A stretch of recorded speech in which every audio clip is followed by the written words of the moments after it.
Glenn, congratulations. All right. When you went into this year, I mean, was there any part of you that thought, I need to kind of do something to keep my job or to make any moves as far as not playing for the future, win now? Any of that go into your mind at all? I just wanted us to be successful. I think, if the team's successful, good things are going to happen for everyone involved with the team, whether it's the general manager or the point guard or the owner or the fans. I think you just got to do the right thing for the team so that you can be as successful as possible. Then probably the first decision you may have to make this summer is going to be about the coach, and obviously Mike's carrying his own interim title. Have you seen enough to make an evaluation yet? Do you have a sense of where you're heading with that? Well, Woody's done a fantastic job. I can't give him enough credit for the job he's done since here. Normally coaching changes don't result in such a dramatic improvement in the team's performance, so I think that speaks very well of him. I've known Woody a long time, and he's we've had our separations doing different jobs and stuff like that, and it's amazing to see him, how he's grown as a person and as a coach in particular. He's always been a great guy and a wonderful person, but to see him as a head coach now after 6 years down in Atlanta, that kind of experience where he grew the team and really improved over the course of his tenure there is really been impressive to see, and to see him firsthand working as a head coach. It's been very impressive. Before I ask my question, is that a yes that he's coming back? Well, we're not talking about any staffing questions today. It's one reason why, I don't speak a whole lot because, I think we need to stay focused on the moment. We're in the playoffs right now. We need to try and get a couple wins here this week and then do as well as we can. We need to stay focused on that, and we've got a great staff that's worked with me, and I owe them a lot of thanks for the good job that we've done so far this year. But I think right now we just need to stay focused on the playoffs and getting our team ready to play in those. Just about the interim title, does it make your job easier to remove that? Is it easier when you're dealing with another team, when you're dealing with agents? I've been in situations where people have been in the last year of their contract, and it's an issue because people are looking out for their own best interests. And I have to say, one of the amazing things about this year has been that people have really stayed focused on the team goal. They have been, not selfish. They've been totally team-oriented. And, that is really a great experience to go through that. It can be a tough situation being in last year's of contracts. But here, this year, it was really, really great to see. And I thank my staff and everyone involved with Nick's organization for doing that. And when you see how the team's playing right now, what are your realistic expectations, as you head to the playoffs? I'm hopeful, but it's, we're going to have a tough opponent, whether it's Indiana, Chicago, or Miami, so we're going to have our work cut out for us. I just hope we play up to our capabilities, and then let's let the chips fall where they may, and we'll see, what we need to do, if anything, to move this team forward. Glenn, talking about moving the team forward, this summer, you have a bunch of free agents, Jeremy, Steve, JR, no draft pick.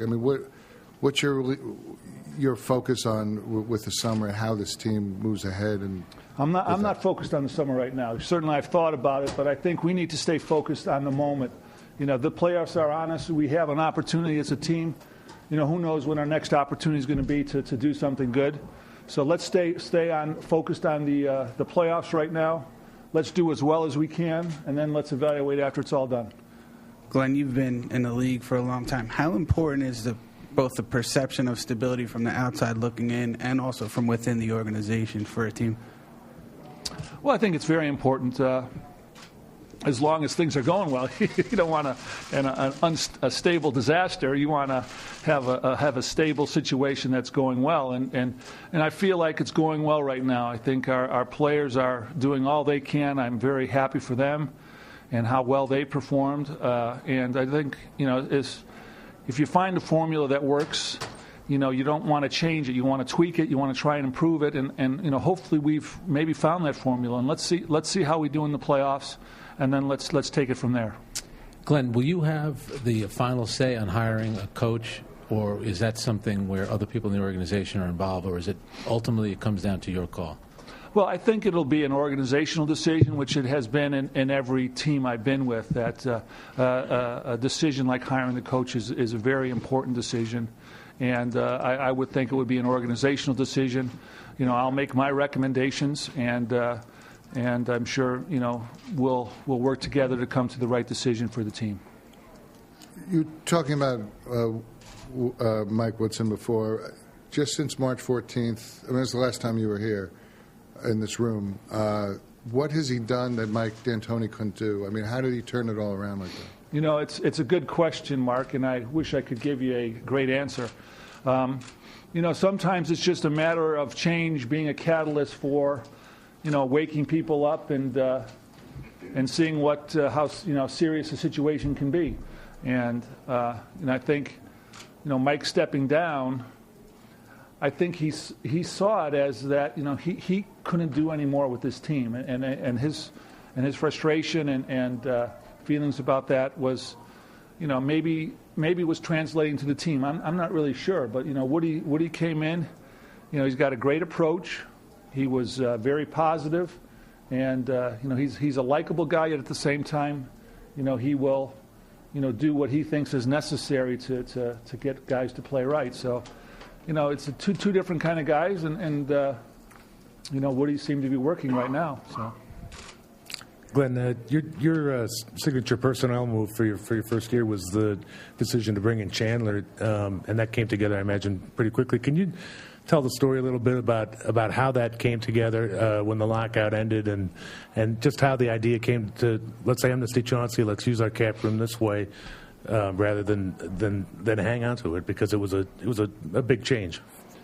Well, it was after free agency had started, and we were trying to figure out what to do. We had a few ideas, and in some discussions with the agent for Tyson, Jeff Schwartz, he mentioned, boy, it'd be great if Tyson could get to New York. He would really like to play here, and so you put your thinking cap on, and really the only way that we could have done it was by amnestying Chauncey.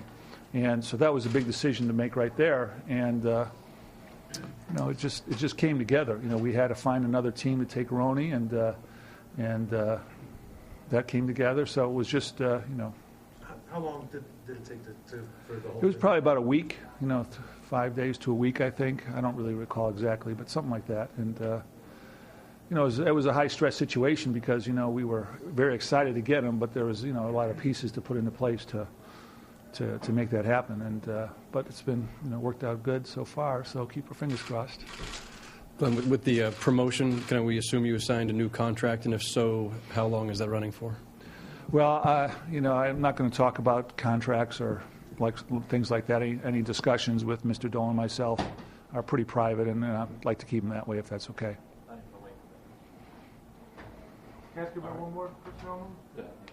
When you brought in Novak, you brought in Boki Nakbar as well, and I think a couple other players. But can you talk about why the decision was made to sign Novak over anybody else? Well, I'd always liked him. He played very well against us, and a friend of mine, Brian James, who's now an assistant coach with the Philadelphia 76ers, called me and said, "Hey, I know you guys are looking at Steve. I've worked out with him this summer. I think he's really improved, and I tell you what, the guy is an unbelievable shooter." And Brian was right. And it was just we lost Sean Williams to New Jersey, and we needed someone to sort of fill that position to space the floor.